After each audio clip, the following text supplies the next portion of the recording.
कहते हैं ना, सप्ताह का प्रथम दिवस है, अब हुलास मत खोना, कल थे पश्चाताप उलाने, आज उमंगों की बारी है।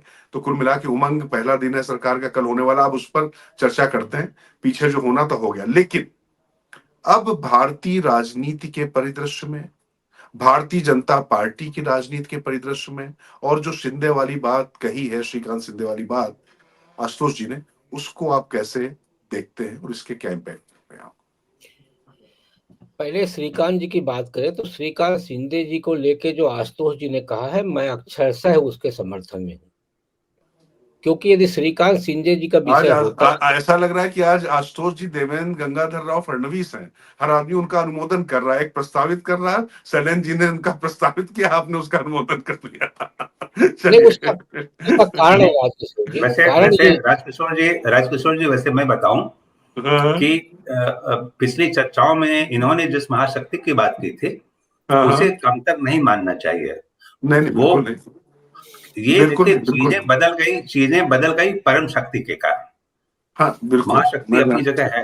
नहीं, बिल्कुल सही है। महाशक्ति, परम शक्ति और कुल मिला के जो है, मैं समझ रहा हूँ। अब मेरे ख्याल से मैं नहीं समझ रहा हूँ, सारे लोग समझ रहे हैं, जो लोग देख रहे हैं वो भी समझ रहे हैं। अच्छी और बात है कि बहुत और समझदार लोगों की फौज तैयार हो मैंने गई। राजकिशोर जी इसी डिबेट में कहा था कि जिस दिन पता चलेगा आशुतोष जी को उस हम्म। आंतरिक शक्ति के बारे में, वो हमारे समर्थन में आएंगे। जी जी जी जी, ठीक है। श्रीकांत जी को लेके जो विषय है, श्रीकांत जी को यदि स्थापित किया जाना था तो एकनाथ शिंदे जी ने, जो मेरी जानकारी है, पहला प्रस्ताव ये दिया था कि उनको डिप्टी सीएम बनाया जाए। ओके।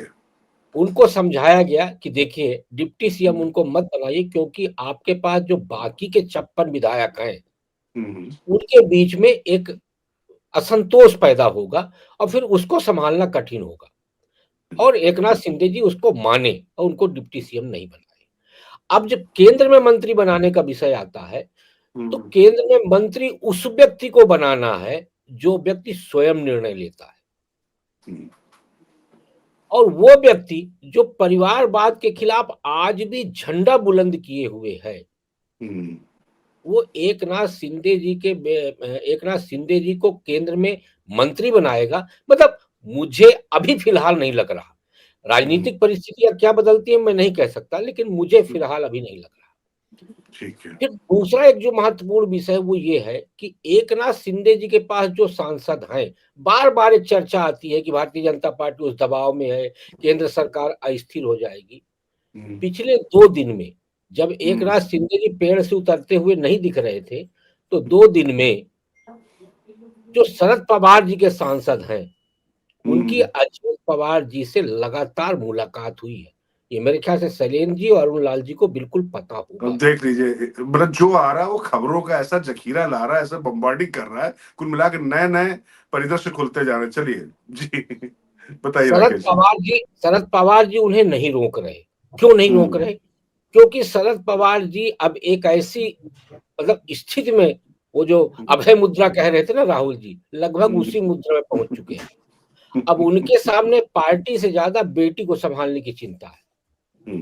वो अब एक जो, हो सकता है ये बात गलत भी हो, इसके पहले भी इस तरह की चर्चाएं आई हैं, उनका प्रयास ये है कि अब चलते चलाते एनसीपी को कांग्रेस में विलय कर दिया जाए और बेटी को महाराष्ट्र कांग्रेस का अध्यक्ष बनवा दिया।